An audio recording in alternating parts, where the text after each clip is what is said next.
بھی آپ کو براہ راست لے چلتے ہیں. وزیر اعظم عمران خان اسی عوامی اجتماع سے خطاب کرنے جا رہے ہیں. ہر مشکل سے ہاتھ چھڑا کے تیرے سارے.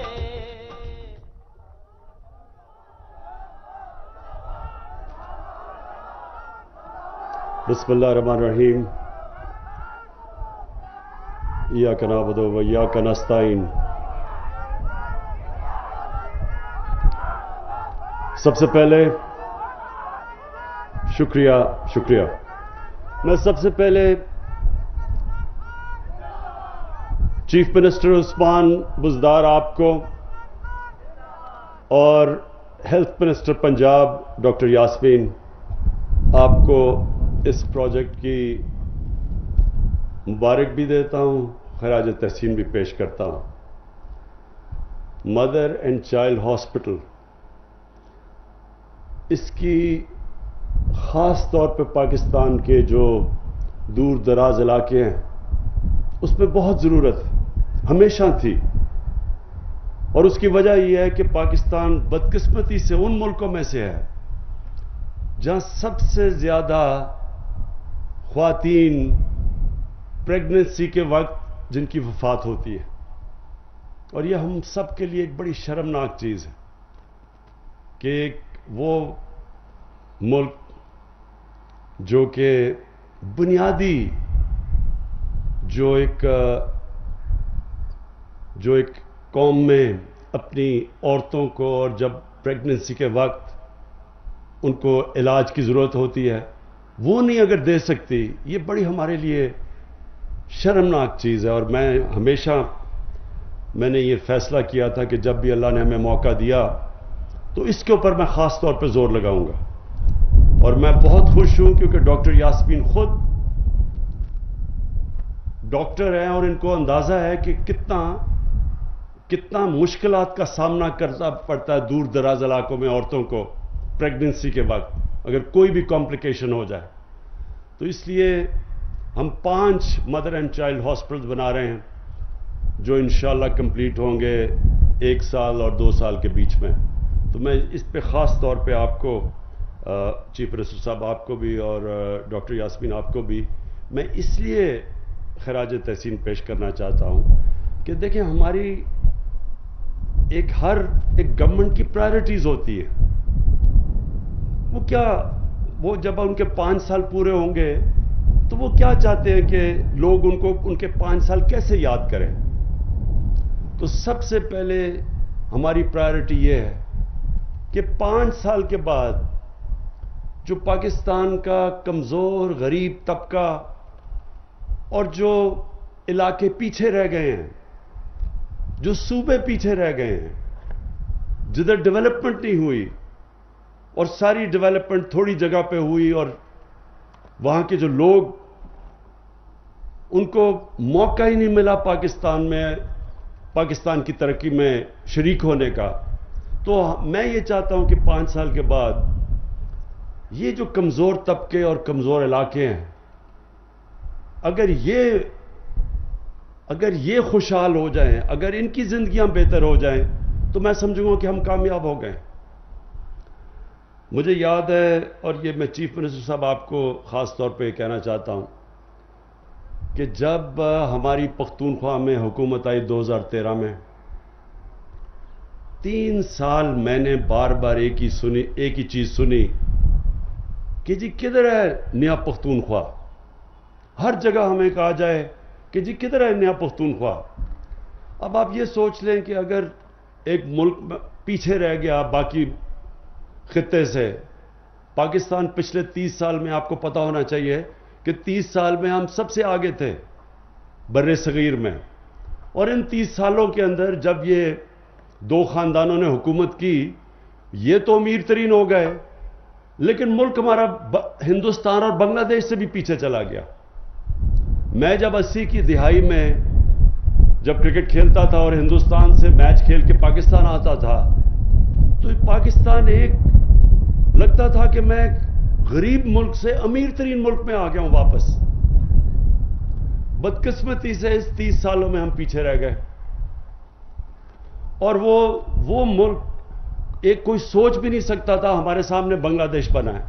ایسٹ پاکستان ہمارے سامنے بنگلہ دیش بنا, اور وہ سارا وقت ہم سمجھتے تھے کہ جی ویسٹ پاکستان کو پیسہ خرچ کرنا پڑتا ہے بنگلہ دیش پہ, وہ اتنا پیچھے ہے, وہاں سائیکلون آ جاتا ہے, وہاں مشکلات آ جاتی ہے اور ہمیں سبسیڈائز کرنا پڑتا ہے.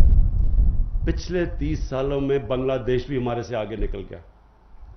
تو اس لیے ہمارے لیے جو میں چاہوں گا کہ جس طرح میں پختونخوا میں ہماری جب گورنمنٹ آئی تو ہمیں بار بار کہا گیا کہ جی آپ نے تو وعدہ کیا تھا کہ نیا پختونخوا بنے گا, لیکن 5 سال کے بعد کیا ہوا؟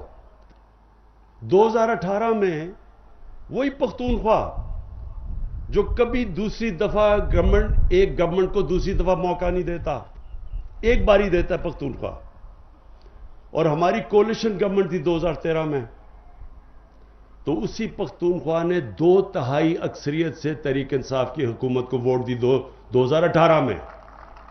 اور اس کی وجہ کیا تھی؟ اس کی وجہ ایک تھی کہ یونائٹڈ نیشنز UNDP نے سروے کی, اور 2013 سے 2018 میں جو صوبے میں سب سے تیزی سے غربت کم ہوئی وہ پختونخوا تھا سارے پاکستان میں. تو لوگوں نے اس لیے ووٹ دی, پختونخوا کے لوگوں نے اس لیے ووٹ دی کہ وہاں لوگوں میں, عام لوگوں کی زندگی میں فرق پڑا. ہیلتھ کارڈ پہلی دفعہ پختونخوا میں ہم لے کے آئے.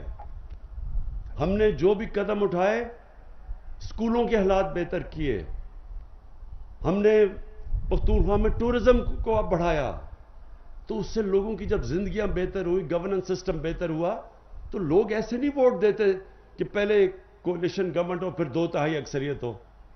تو آج بھی عثمان بزدار صاحب, جب آپ کو لوگ تنقید کرتے ہیں تو ان کو ایک چیز کہیں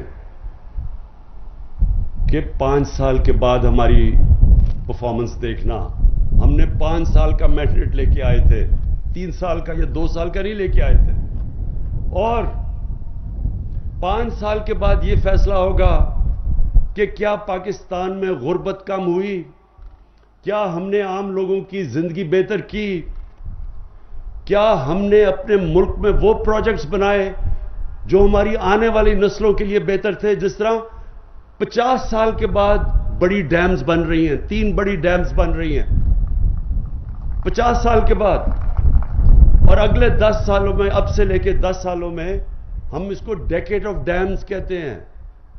10 سالوں میں 10 ڈیمز بنیں گی انشاءاللہ. سب سے بڑا اگلا مسئلہ پانی کا آ رہا ہے, ساری دنیا میں پانی کا مسئلہ آ رہا ہے. یہ جو موسم کی تبدیلی ہے, اس کا ایک خطرہ یہ ہے کہ پانی کی ملکوں میں کمی ہوگی, تو اس لیے ضروری تھا کہ پانی کے ریزروار بنائے جائیں. تو یہ 50 سال میں پہلی دفعہ کوئی گورنمنٹ اپنے آنے والی نسلوں کا سوچ رہی ہے. نہیں تو وہ آنے والے الیکشن کا سوچتے ہیں سارے کہ میٹرو ٹرین بنا دو, اس کے اشتہار دو, الیکشن ہو جائے اور اس کے اوپر الیکشن جیت جاؤ. یہ پہلی دفعہ لانگ ٹرم پلاننگ ہو رہی ہے. انڈسٹری پہلی دفعہ پاکستان کی اٹھ رہی ہے, ایکسپورٹس بڑھ رہی ہیں. ایکسپورٹ سے ہی اصل دولت بنتی ہے پاکستان کسی بھی ملک میں. جب آپ کی ایکسپورٹس بڑھتی ہیں, ملک میں پیسہ آتا ہے تو ملک کی دولت میں اضافہ ہوتا ہے. ایکسپورٹس بڑھ رہی ہیں. ہم پہلی دفعہ اوورسیز پاکستانیز کو ریمیٹنسز کے تھرو تاریخ میں سب سے زیادہ انہوں نے پیسہ بھیجا, اور آگے پروجیکٹس ایسے لے کے آ رہے ہیں جس میں اوورسیز پاکستانیز سرمایہ کاری کریں گے پاکستان میں. جس طرح راوی سٹی ہے, جس طرح لاہور میں سینٹرل بزنس ڈسٹرکٹ ہے, تو ان کا پیسہ لے کے آئیں گے اور انشاءاللہ اس ملک کی دولت میں اضافہ کریں گے, گروتھ ریٹ بڑھے گی. اور پھر جو اس انٹرنیشنلی ایکنالج کیا ہے پاکستان کو, کلائمیٹ چینج, جو ہمارا جو 10 بلین ٹری سونامی یعنی 10 ارب درخت جو ہم لگانے جا رہے ہیں, یہ دنیا نے اب پاکستان کو ایکنالج کیا. اب تک 2.5 ارب درخت لگا چکے ہیں. یہ آنے والی نسلوں کے لیے ہیں کہ جو موسم کی تبدیلی آ رہی ہے اس کو کاؤنٹر کرنے کے لیے, اس کو روکنے کے لیے پاکستان انشاءاللہ یہ جو ہم اس ملک میں اور بھی درختوں کے علاوہ نیشنل دگنی کر رہے ہیں نیشنل پارکس، تاکہ ہماری آنے والی نسلوں کے لیے بہتر پاکستان چھوڑ کے جائیں۔ لیکن جو آج یہ جو میں نے ہاسپٹل کھولا، اس پہ جو میں اپنی قوم کو بتانا چاہتا ہوں کہ کبھی کسی نے سوچا تھا پاکستان میں کہ ایک ہیلتھ انشورنس سارے شہریوں کو، یعنی جو صوبے ہمارے نیچے ہیں ان سارے صوبوں کے اندر ہم نے فیصلہ کیا کہ ہر شہری کے پاس ہیلتھ انشورنس ہوگی 7 سے 10 لاکھ روپے تک۔ یہ کبھی کسی نے سوچا تھا پاکستان میں ہوگا؟ یہ میں اپنی بڑی زندگی باہر گزاری ہے، انگلینڈ میں گزاری ہے، آسٹریلیا دیکھا ہوا ہے، ادھر بھی ہر شہری کو یہ سہولت نہیں ملتی۔ آپ کو پیسے دے کے، پریمیم دے کے انشورنس لینی پڑتی ہے ہیلتھ کی۔ یہاں مفت مل رہی ہے سارے شہریوں کو، سارے خاندانوں کو۔ اور پنجاب صرف 3 سالوں میں 330 ارب روپیہ خرچ کر رہا ہے ہر شہری کو ہیلتھ انشورنس دینے کے لیے۔ اس کا مطلب کہ پنجاب کے اور جتنے بھی صوبے ہیں، پختونخوا نے سب شہریوں کو ہیلتھ انشورنس دے دی ہے، سب خاندانوں کو۔ پنجاب میں انشاءاللہ مارچ تک سب خاندانوں کے پاس ہیلتھ انشورنس آ جائے گی۔ ہیلتھ انشورنس کا مطلب یہ، اور میں آپ سب کو بتا دوں کیونکہ شوکت خانم کینسر ہاسپٹل صرف بنایا اس لیے تھا کہ جب میں نے دیکھا کہ میری والدہ، ہم پیسے بھی تھے ہمارے پاس، کتنا مہنگا کینسر کا علاج تھا، تو میں نے سوچا کہ غریب خاندان تو کبھی وہاں کینسر ہو جائے وہ تو کبھی بھی اپنا علاج نہیں کروا سکتے کینسر کا، اس لیے شوکت خانم بنایا تھا۔ اور شوکت خانم جب میں بنا رہا تھا تو میں نے تب سوچا تھا کہ اس ملک میں عام آدمی کے لیے سب سے بڑی سہولت ہوگی ہیلتھ کارڈ، کیونکہ ایک خاندان میں کبھی بھی بیماری ہو جائے اور جب ان کے پاس پیسہ نہ ہو اس بیماری کا علاج کروانے کے لیے، یہ سب سے زیادہ تکلیف ایک خاندان اس سے گزرتا ہے۔ جو بھی اس سے گزرے ہوئے ہیں، کینسر کا تو بہت مہنگا علاج ہے، لیکن ہارٹ ہے اور کتنی بیماریاں ہیں۔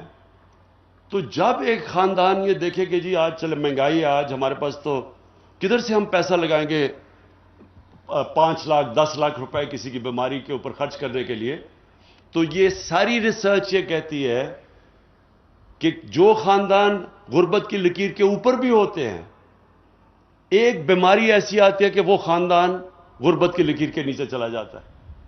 اس لیے یہ ہیلتھ کارڈ بہت ضروری ہے، اور انشاءاللہ مارچ تک سارے پنجاب کے اندر ہر پنجاب کے خاندان کے پاس ایک ہیلتھ کارڈ ہوگا، جس میں 7 لاکھ سے 10 لاکھ روپے تک کسی بھی ہسپتال میں، صرف سرکاری نہیں، پرائیویٹ ہسپتال میں بھی اپنا علاج کروا سکیں گے وہ۔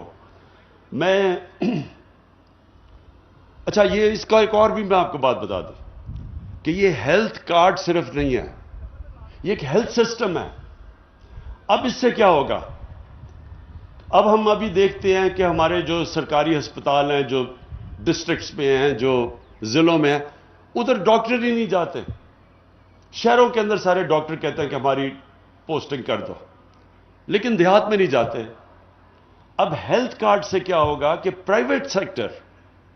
پرائیویٹ سیکٹر سے لوگ جا کے ہاسپٹل بنائیں گے دیہاتوں کے اندر، کیونکہ اب تو ہر خاندان کے پاس ہیلتھ کارڈ ہوگا، تو کیونکہ ان کے پاس پیسے ہوں گے علاج کے لیے، انشاءاللہ آپ دیکھیں گے کہ دیہاتوں کے اندر اب آہستہ آہستہ آپ دیکھیں گے کہ پرائیویٹ سیکٹر جائے گا ہاسپٹل بنانے کے لیے، اور پرائیویٹ سیکٹر کے لیے ہم اب سستی زمینیں دیں گے ان کو ہاسپٹل بنانے کے لیے۔ جو بھی چیز پاکستان میں نہیں بنتی ہاسپٹل اکوپمنٹ، باہر سے ڈیوٹی فری ہم ان کو کہیں گے، ہم نے فیصلہ کیا کہ ڈیوٹی فری وہ منگا سکتے ہیں، تاکہ ان کے لیے آسانی ہو ہاسپٹلز بنانے کے لیے، اور پھر سہولت سارے پاکستان میں دیہاتی علاقوں میں بھی عام آدمی کے پاس ہو کہ وہ جا کے اپنا علاج کروا سکے۔ اب میں آخری میں 2 باتیں کرنا چاہتا ہوں۔ مہنگائی، ساری دنیا میں مسئلہ پڑا ہوا ہے اس وقت مہنگائی کا۔ مہنگائی کیوں آئی؟ کرونا کے بعد ساری دنیا، آپ کو پتا ہے 100 سال میں اتنا بڑا دنیا میں بحران نہیں آیا جو کرونا لے کے آیا ہے۔ اب اس سے کیا ہوا ہے کہ سپلائی شارٹیجز ہو گئی. سپلائی شارٹیجز کا مطلب کہ دنیا میں جو ٹریڈ تھی وہ متاثر ہو گئی. وہ متاثر کیوں ہو گئی؟ لاک ڈاؤن ہو گئے. جب لوگوں نے وبا سے بچنے کے لیے، کرونا سے بچنے کے لیے لاک ڈاؤن کیا تو اکانومی بند ہو گئی. جب اکانومی بند ہوئی تو چیزیں جو دنیا میں خرید و فروخت ہوتی تھی وہ بند ہو گئی. اس کی وجہ سے قیمتیں اوپر جانی شروع ہو گئی کیونکہ کمی ہو گئی. سب سے بڑا ہوا کہ اس کی وجہ سے پہلے پٹرول کی قیمت، تیل کی قیمت نیچے چلی گئی، اور اب پچھلے 3 مہینے میں تیل دگنا ہو گیا. $45 سے اب پہنچ گئے $85 پہ. جب تیل مہنگا ہوتا ہے سب کچھ مہنگا ہوتا ہے. پھر جو دنیا میں فریٹ ہے، یعنی جو کشتیوں کے اوپر جو سامان آتا ہے، اس میں 350% کا اضافہ ہو گیا، مہنگا، مزید مہنگا ہو گیا. اور پھر جو پاکستان چیزیں باہر سے منگواتا ہے، مثلا تیل، پھر بجلی، آدھی بجلی تیل پہ چلتی ہے وہ مہنگی. پھر جو ہم گھی منگواتے ہیں، وہ باہر سے جو تیل آتا ہے، جو پام آئل ہے، وہ دگنا ہو گیا. دالیں 70% باہر سے منگواتے ہیں، وہ دگنی ہو گئی. تو جب یہ ساری دنیا میں جو مہنگائی ہوئی، وہ ظاہر ہے پاکستان اسی دنیا میں ہے، کوئی اسمان میں تو نہیں ہے، تو اس کا ہمیں بھی اثر ہونا تھا. تو لہٰذا ہم نے پوری کوشش کی اور کر رہے ہیں کہ اپنے لوگوں کو ہم اس مہنگائی سے بچائیں. آج ہندوستان میں ویسے وہاں بھی شور مچا ہوا ہے، لیکن وہاں لیٹر پٹرول $250 کا ہے، بنگلہ دیش میں $200 کا ہے، پاکستان میں اب $146 کا ہے، سب سے کم ہے. جو ملک پٹرول جدھر اپنی زمین سے نہیں نکلتا تیل،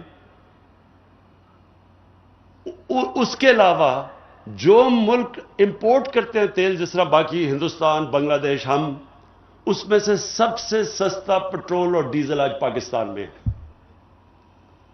ہم نے یہ کیوں کیا؟ کیونکہ ہم نے اپنے ٹیکسز کم کر دیے، لیویز کم کر دی. اور ایک اور میں تو اس لیے میں صرف یہ آپ کو بتانا چاہتا تھا کہ یہ مشکل وقت ہے، ساری دنیا میں مہنگائی ہے، لیکن انشاءاللہ ہم سب سمجھتے ہیں کہ سردیوں کے بعد، یہ چند مہینے کے بعد، یہ پھر سے جیسی سپلائی چلنا شروع ہو جائے دنیا میں، دنیا کھل رہی ہے کرونا کے بعد، تو انشاءاللہ یہ پھر قیمتیں نیچے آ جائیں گی.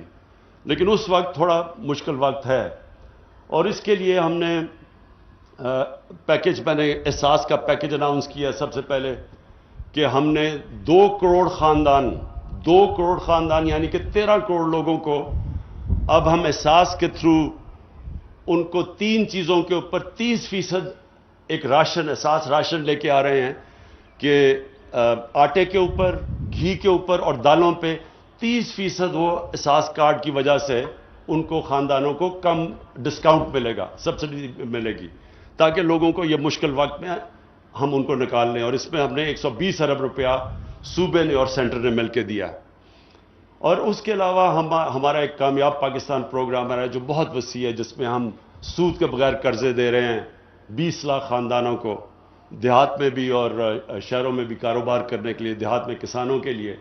اور پھر ہم سود کے بغیر گھر کے لیے قرضے دے رہے ہیں یہ 20 لاکھ خاندانوں کو. اور انشاءاللہ آپ دیکھتے رہیں گے کہ آہستہ آہستہ اگر ہمارے پاس ہماری آمدنی بڑھتی گئی تو ہم انشاءاللہ اور مدد کرتے رہیں گے اس مشکل وقت سے نکالنے کے لیے.